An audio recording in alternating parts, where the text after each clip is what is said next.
하늘을 우러러본다.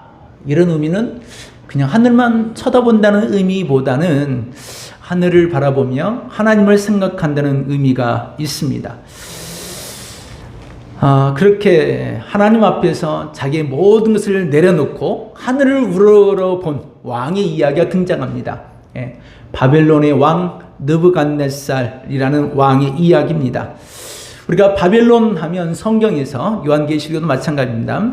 그렇게 좋은 이미지로 왕이 등장하진 않습니다. 나라 자체가 흉흉한, 내적으로 굉장히 정말 무너질 수밖에 없는, 멸망하기 딱 좋은 그런 어떤 이야기를 할 때 바벨론을 이야기합니다. 그런 내적인 모습이고, 오늘은 느부갓네살 왕을 통해서 좀 긍정적인 이야기도 하고 외적인 어떤 이야기를 이 다니엘서에서는 우리에게 전하고 있습니다. 느부갓네살 왕이 이 바벨론을 제국이라고 얘기하죠. 우리에게는 신바벨론 제국. 우리가 역사에서 공부했을 때는 바벨론 제국이라고 이렇게 이야기하죠. 이 느부갓네살 왕이 집권했을 때 이 제국이 얼마나 크게 확장됐는지 모릅니다. 이 바벨론 도시를 만들었는데 넓은 사막 가운데 한가운데 유브라데스 강이 흐르는 그 강줄기를 통해서 사막 한가운데 도시를 형성했어요. 도시를 짓기 시작하는데 그들이 저 북쪽의 아수르까지도 힘을 영향을 미쳐서 여러 지역에서 많은 포로들을 데리고 와서 이 건설 현장에서 건설을 시작했습니다. 경제도 그 당시에 굉장히 이 바벨론이 중심지가 되었고요. 모든 경제, 모든 사회 중심지는 이 바벨론이었어요. 사막 한가운데 도시를 만들었는데 이 도시에 몇 명의 그 당시 인구가 살았는가 하면요, 10만 명이 넘는 인구였다고 그래요. 대단하죠. 우리 지금 모인 식구의 몇 배나 될까요? 10만 명이면. 시흥시 땅의 전체 인구가 50만 명, 시골의 한 군의 인구가 5만 명.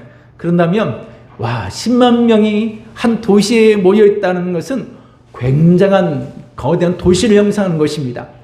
자, 이 정도의 도시를 형성했으면 지금 현재 이 왕의 어깨가 고개를 숙였다가 조금 들만 하겠죠.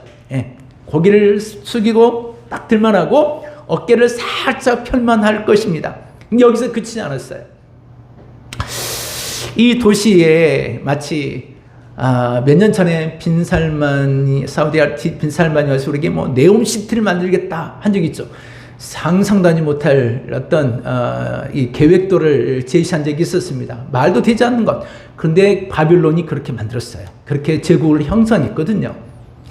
그 성벽을 성물줄기가 사면으로 물줄거리였는데 외세들이 침략하지 못하게끔 이 강무리를 통해서 침략하지 못하게 만들었고, 성벽을 제2중으로 쌓았고, 성벽은 말 4마리가, 양쪽에서 말 4마리가 이끌고 교차를 할 수 있을 정도로 성벽이 넓었어요. 이만큼 넓은 성벽이면 아무리 포를 쏴도 넘어지지 않겠죠. 굉장히 고창합니다. 그뿐만이 아니라 이 신전의 높이가 30층, 우리나라에 지금 현재 30층 높이까지 쌓아 올렸다고 그래요. 신전 높이가 30층까지 쌓아 올렸고, 그 30층 여기서 멈추지 않고 100m가 높은 곳에 공중정원이라는 것을 만들었습니다. 실은 왕비를 위해서, 왕비가 외국에서 온 왕비였는데 푸르르고 녹초가 있는 그런 곳을 그리워한 그 왕비를 위하여 100m가 높은 상공에 공중정원, 사막에 없는 곳에 나무를 가져다 심어놓고 물이 흐르게 해서 굉장한 기술력을 발휘한 것이 바벨론 도시였습니다. 굉장하죠. 100m가 높은 곳이 공중에 떠 있는 것이 아니라 땅에서부터 올려서 100m까지 올라갔으니까 저 먼 곳에서도 다 바라볼 만큼. 오늘 우리가 이 4장, 다니엘서 4장을 읽었는데요. 이 4장 안에 그런 표현들이 등장하죠. 온 땅의 사람들이 다 바라보더라. 다 보일 만큼, 어느 곳에서도 다 볼 수 있을 만큼의 높은 신전과 공중정원이라는 곳을 가지고 있었어요. 이런 것을 만들었으니까 이 왕으로 하여금은 어깨를 펼만 했고 높아질만 했고 고개를 들만 했습니다. 굉장히 뻐글만 했죠. 이 정도면 자기 자신을 내세울만 하지 않을까 싶습니다. 그런 때에 어느 날 꿈을 꾸죠. 어느 날 꿈을 꾸는데 꼭 이런 모습이었어요. 바빌론 이곳에 성벽이 예전에 과거에 시날 지역에 바벨탑을 쌓았던 그 영광을 깨졌듯이 다시 그곳에 다시 쌓아 올린 것이었거든요. 그곳이. 그랬으니 이 꿈속에도 똑같은 이런 상황이 연출됩니다. 커다란 나무가 하나 쫙 차 올라갑니다. 세워져 올라가는데 이 나무는 얼마나 아름답든지요. 저 먼 곳에서 온 나라 사람들이 다 보일 만큼 높이 하늘에 닿을 만큼 올라갔더라. 하늘에 닿을 만큼 올라가서 멀리 있는 사람들 다 볼만했고요. 그 가지와 그 열매가 맺힘이 얼마나 풍성한지, 그 풍성하고 아름다웠던 이 바빌론의 영광스러운 모습을 꿈속에서도 그대로 표현하고 있습니다. 그 꿈속에 표현하고 있는 내용 중에 우리 4장 12절 말씀, 4장 12절 말씀을 한번 읽겠습니다.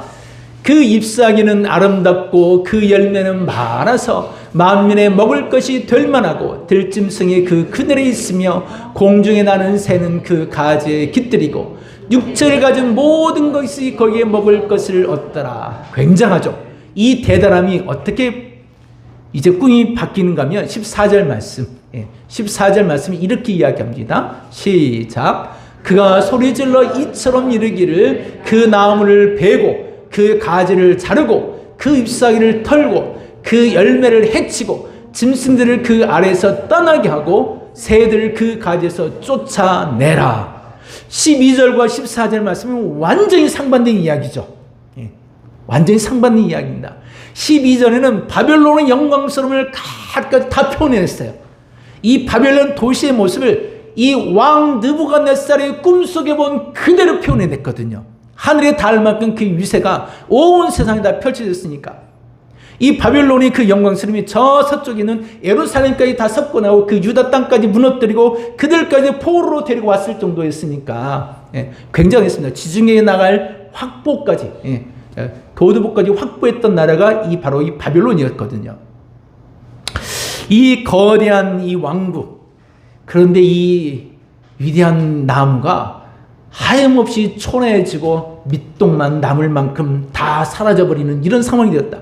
한순간에 물거품이 되어서 싹 사라져버린다면 이게 이해가 되겠냐고요.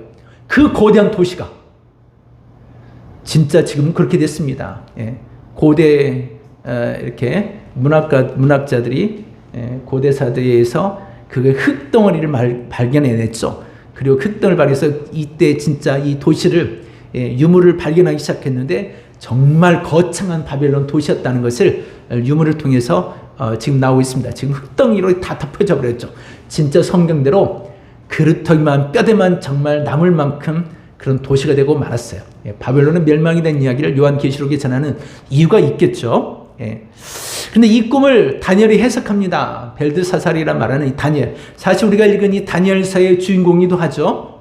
주인공이면 다니엘에 대한 이야기를 해야 되는데 이 성경은 묘하게 느부갓네살 왕에 대한 이야기를 하고 있다는 사실을 우리는 지금 염두하고 이 이야기를 들어야 됩니다. 다니엘은 말하기를 왕이여 이 꿈은 당신에게 임하지 않고 당신의 대적들에게 임하기 원합니다 하면서 꿈을 쭉 해석합니다. 해석하면서 그가 7년 동안 이 왕이 7년 동안 들에 다니며 이슬을 먹고 짐승처럼 소처럼 풀을 먹을 것입니다 라고 이런 얘기를 하죠. 그런데 정말 이 왕의 이 장면을 명화로 그려온 사람이 있습니다. 1800년대에 윌리엄 블레이크라는 분이 이 느부갓네살 왕의 모습을 명화를 그렸는데 정말 맨 빈몸에 소처럼 기으며 이걸 막 이렇게 돼 있고 정말 짐승의 얼굴처럼 되어 있고 이슬을 먹으니까 짐승처럼 기면서 이런 정말 초라한 이런 모습을 그림으로 명화로 그린 적이 있습니다.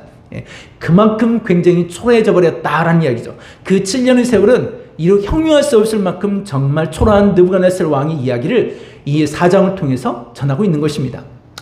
그런데 반전이 일어납니다.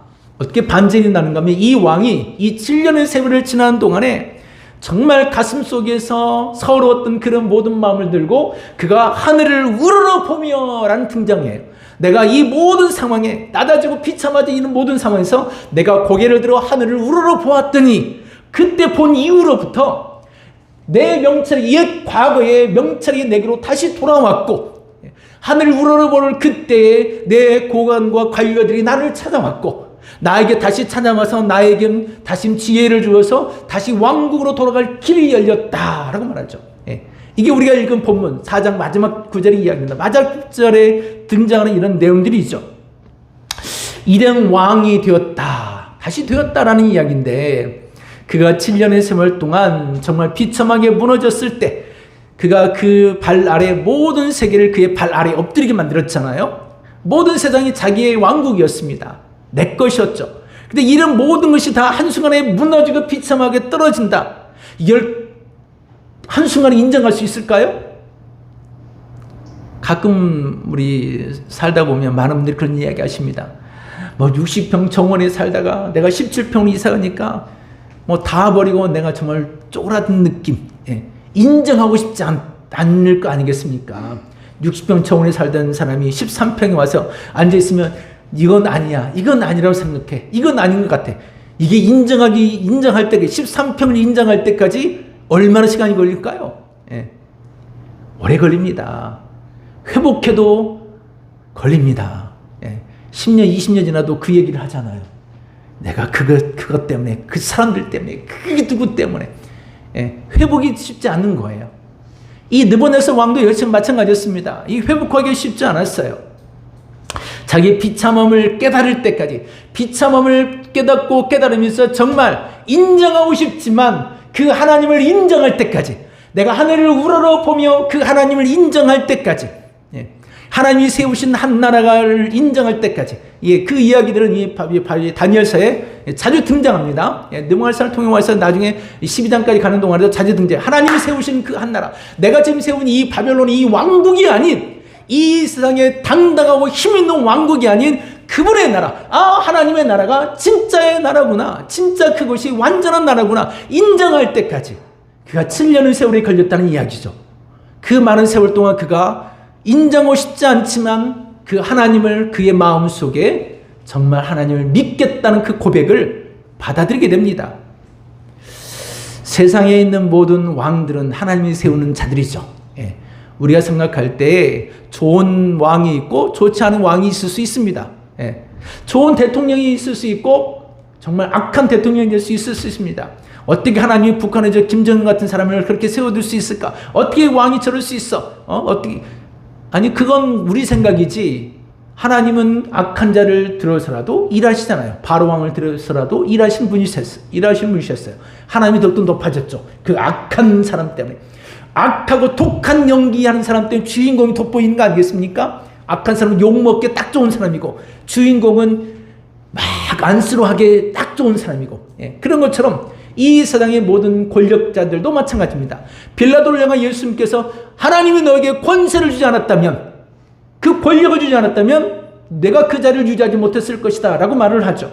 오늘도 마찬가지죠. 지금 미국의 트럼프 대통령이 세계에 정말 최고로 잘 나가는 대통령이에요. 참 큰일 났습니다. 우리나라는 미국을 정말 좋아했는데 어떻게 좋아하는 미국이라는 나라가 저렇게까지 해버릴까? 자칫다가 우리 삼성까지 빼앗는 거 아닐까? 삼성과 하인 있으면 롯데며 모든 기업들이 다 미국에 공장을 짓기 시작하는데, 저 보정받겠다고 저 미국으로 우리나라 인재들이 여기서 일자도 없을 만큼 다 갔는데, 저거 지분을 인텔처럼 지분을 너도 내놔라 그러면 그러면 우리 나라 기업을 뺏기는 거잖아요, 미국에게. 삼성도 지금 많이 고민하겠다 싶습니다. 권력자들이 영원할 것 같아도 착각이에요, 착각. 느부갓네살 왕처럼 이 세상이 트럼프고 지금 우리나라 대통령이고 북한의 김정은이고 아무리 날뛰어봐야 당시의 바벨론 제국의 느부갓네살 왕과는 비교할 수 없습니다. 최고의 치세를 떨쳤던 왕이 이 느부갓네살 왕이었거든요. 근데 그 왕도 자기에 있는 모든 것을 다 털어내놓고 하나님이 인정할 때까지 7년의 세월이 걸리더라. 비참함의 나라로 떨어진 다음에 라는 이야기죠. 그러면 이렇게 우쭐댈 만한 이 느부갓네살 왕을 왜 다니엘서에서는 이렇게 기록하여 우리에게 전하느냐? 이 다니엘서는 사실 묵시록으로 전하는 이야기거든요. 여기는 여러 가지 많은 의미가 있습니다. 첫 번째 의미로 말한다면 유대인들 입장에서 본다면요, 유대인들 입장에 보면 정말 싫은 나라가 바벨론과 그 나라 왕이지 않겠습니까? 남유다를 비참하게 무너뜨리고 성전을 짓밟고 짐승처럼 먼 거리를 끌려왔어요. 눈이 빠지면서 왕들도 비참하게 바벨론 끌려간 그 악한 저 왕은 어떻게 하나님이 무너뜨려야 된다. 심판에 딱 맞아 떨어졌어요. 예. 심판 딱 맞아 떨어졌죠.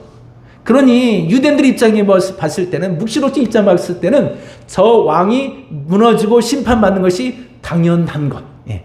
당연한 것처럼 들릴 수 있죠. 느부갓네살 왕의 입장에서는 이 세상의 권력자랄지라도, 여호와를 모르는, 하나님을 모르는 권력자랄지라도 하나님을 무시하는 자들은 그들은 결코 이 땅에 서지 못할 것이다. 예. 시편 2편에 있는 말씀에 모든 세상의 군왕들아 왜 허사를 경유하는고, 이 너희들이 지금 하고 있는 모든 것들이 여호와를 무시한 채 무엇을 할 수 있겠느냐라고 말씀하신 것과 똑같다는 이야기예요. 느부갓네살 왕 자체는 그 한 개인을 향하여, 믿지 않는 그 개인이라 할지라도, 예수를 믿지 않고 교회를 다니지 않는 사람이라 할지라도 그 영혼까지도 하나님이 뭔가 끈을 놓고 계신다라는 어떤 의미를 가질 수 있습니다. 우리 입장에서는 그런 사람이라도 하나님께서 하늘 우러러보며 볼 때 회복하셨거든. 하물며 우리 일까 보냐 라는 입장으로 우리가 이 본문을 여러 가지 관점에서, 여러 가지 관점에서 우리가 이 본문들을 대할 수 있을 것입니다. 예, 많은 이야기를 할 수 있겠죠. 하지만 이 말씀들 속에 우리는 하늘을 우러러보았다는 이 장면에 우리가 지금 초점 맞추고 있는 거예요. 이 후반부에 분명히 하늘을 우러러볼 때 이런 일들이 있었다라고 말을 하고 있어요. 이 끝부분에 가서는. 그런데요, 이 시작 장면에 4장의 끝부분에서 이 스토리를 결론을 내려서 스토리 결론을 이야기하고 있지만 4장 실제로는 4장 1절 2절에 서두에 이미 마흔 세상에 이 느부갓네살 왕이 공표를 하고 이 스토리를 쭉 이끌어가고 있습니다. 4장 1절과 2절을 한 가지 읽어볼게요. 1절 2절 시작. 느부갓네살 왕은 천하에 거주하는 모든 백성들과 나라들과 각 언어를 말하는 자들에게 조서를 내리노라. 원하노니 너희에게 큰 평강이 있을지어다. 2절 지극히 높으신 하나님이 내게 행하신 이적과 놀라운 일을 내가 알게 하기를 즐겨하노라. 아멘.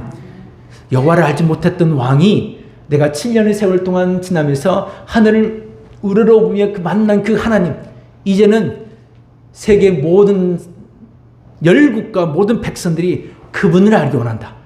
그 이적을 행하신 그 하나님을 알기 원한다. 여호와를 알지 못하는 모든 사람들에게까지 내가 겪어보니까 하나님이 정말 살아계시더라. 그분은 진짜 있더라. 그분은 진짜 계시더라. 모든 만방에 자기 열국 아래에 속한 모든 포로와 모든 족속들에게 이 선포를 하고 있습니다.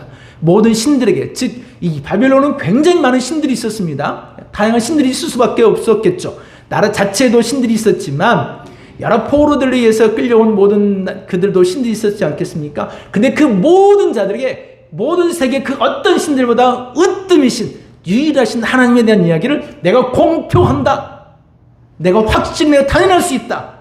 그리고 그동안의 사연을 이야기하며 자기가 이 사연에 만나게 된 그 장면, 내가 여호와를 우러러본 그때, 내가 여호와를 인정할 그때, 내가 하나님을 인정했을 때, 내 마음속에 믿음의 주요 온전케 하신 주로 내가 인정했을 때, 그때로부터 여호와를 우러러보는 그때로부터서 내 모든 상황이 이렇게 변화되더라, 바뀌더라 라는 이야기죠.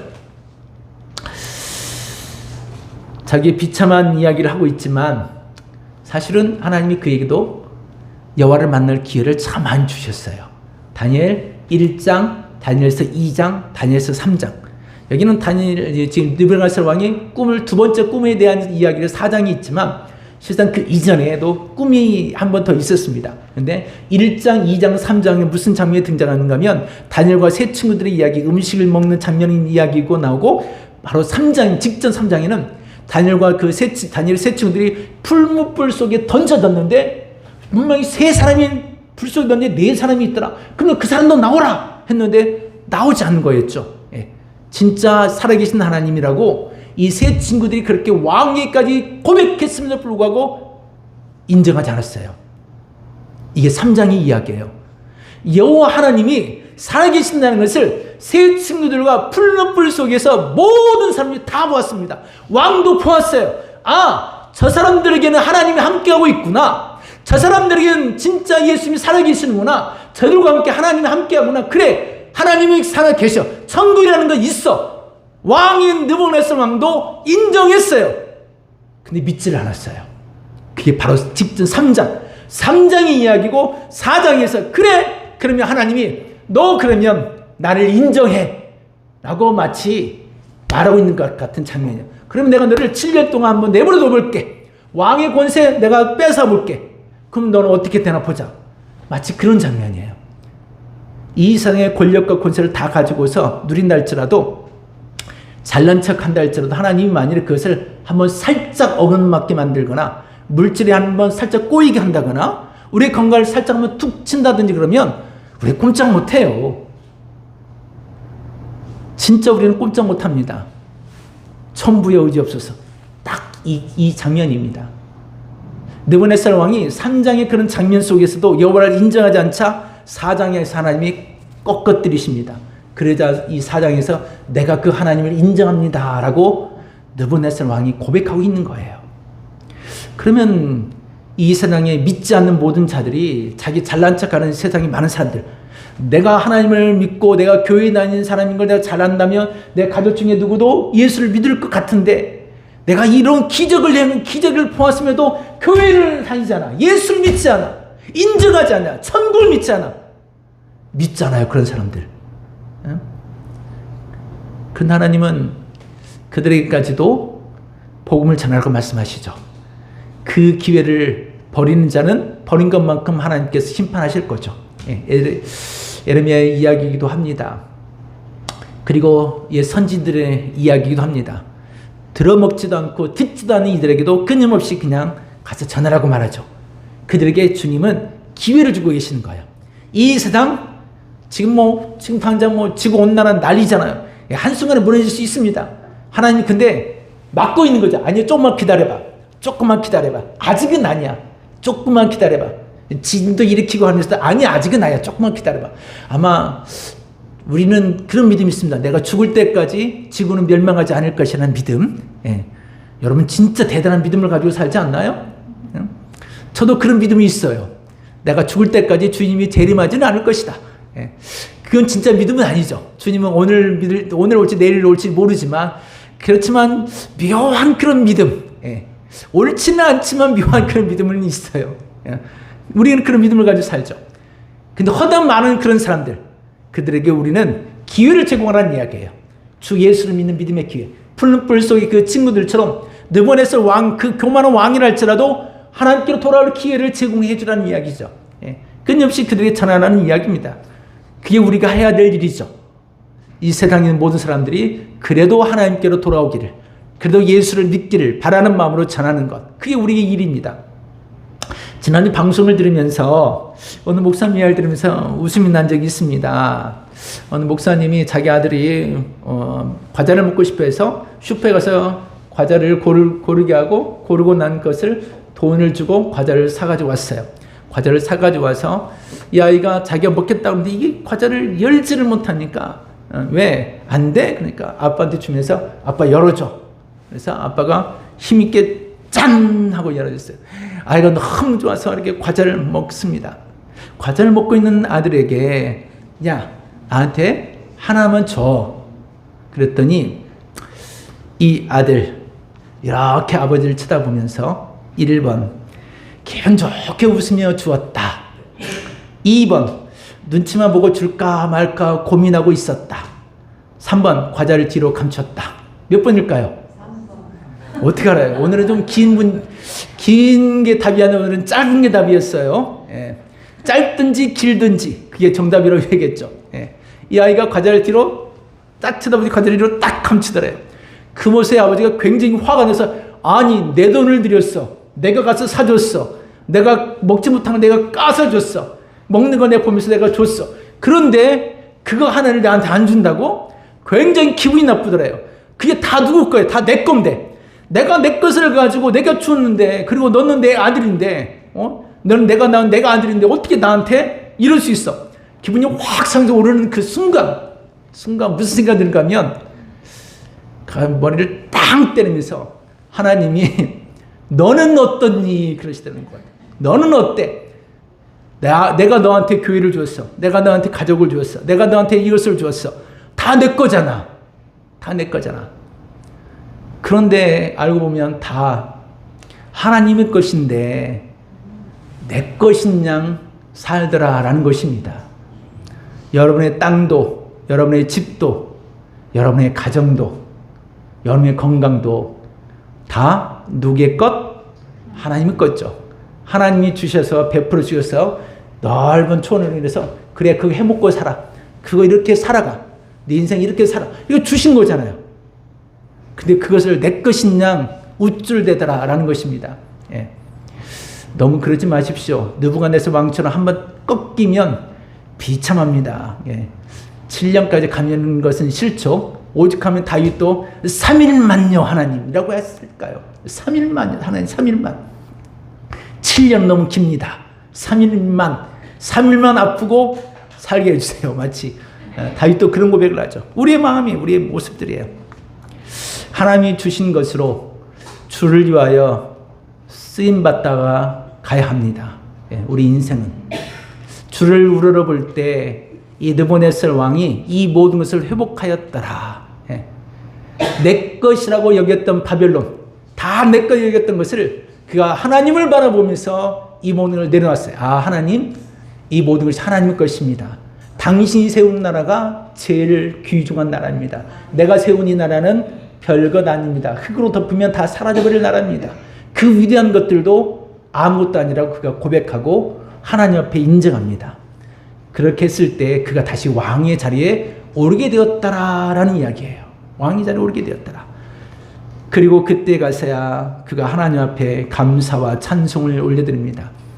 주 앞에 그분의 나라를 칭송하고 그분을 찬송하며 그분을 인정하며 아 하나님 앞에 이런 고백을 드리게 되었더라. 부인하지 않았다라고 이런 고백을 그 다음에 이제 우리가 읽은 본문에서 많이들 이야기하고 있습니다.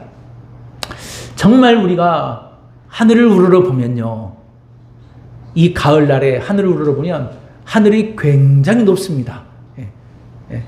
푸른 가을은 높다고 얘기하잖아요. 정말 하늘이 맑으면서 정말 크창면 높아져요. 이 하늘을. 하늘이 높아집니다. 구름이 확 지나가는 것들을 봅니다. 별로 감흥이 없는 거 보니까 하늘을 우러러 보면서 살지 않군요. 오죽하면 하나님이 이 가을날에 덥다 하겠어요. 찌든 더위로 설마 오늘 아침에는 날씨가 흐려서 비라도 올려나 싶었거든요. 그래서 제가 고민했습니다. 오늘은 비가 오릴까 말까, 날이가 계속 흐릴까 말까 하다가 제가 50% 확률을 가지고 옥상에 고추를 널었습니다. 야, 제가 맞았어요, 틀렸어요? 일단은 맞았어요. 햇빛이 때리치잖아요. 일단 맞았어요. 왜 하나님이 이렇게 찌든 더위로 끊임없이 덥다 하겠습니까? 여러분들로 하여금 하도 더우니까 하늘이라도 쳐다보라고, 하늘을 좀 우러러보라고. 왜? 하늘을 바라면서 나 좀 바라봐. 나 좀 바라보. 하나님이 이런 얘기 하지 않으셨겠습니까? 너 뜨겁지? 너 힘들지? 아, 하나님 힘들어요. 어려워요. 내 삶도 진짜 이렇게 뜨겁고 어려운 것 같아요. 그래, 그거 기도하라고. 아, 하나님 너무너무 덥고 더워요. 정말 이렇게 잠자기도 어려워요. 하나님 좀 주여. 정말 덥습니다. 어렵습니다. 그래, 그렇게라도 기도하라고. 여러분 기도하기 안 하잖아요. 잘. 여러분 얼마나 기도하겠어요? 작정해서 새벽에 나오시는 분들, 아, 요즘에는 날이 더우니까 없어. 이제 교회도 보기도 어려워. 교회 안에서도 저녁 예배, 여러분 일하고 밥 먹으러 가는 시간이 있어도 교회 오기는 잘 안 오잖아. 그러면 기도하겠어요? 기도를 안 하신다는 이야기잖아요. 오직하면 이 더위를 좀 더 길게 하면서 하나님 주여 하늘을 쳐다보면서 그 시간에도 기도하게 하실까? 오죽하면 그 기도를 하게 하실까? 아유, 하나님 다 죽게 생겼습니다. 다 죽어나게 생겼습니다. 아, 이런 기도라도 하지 않을까? 오죽하면 이 기도라도 하나님 하시라고 이 더위를 좀 찌든 더위를 좀 오래가게 하시는 것 같아요.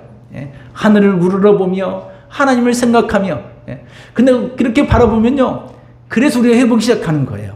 주를 찾음으로 주를 찾는 모든 자들이 주로 말미암아 기뻐하게 하시는다. 주를 찾는 때 기쁨이 생겨요. 주를 찾아올 때, 예배할 때. 우리 예배 속에서 이 모든 회복이 시작합니다. 예배하는 자들. 회복이 시작하기 때문에 그래요. 이런 곳에서 우리가 찬송이 시작합니다. 감사가 일어납니다.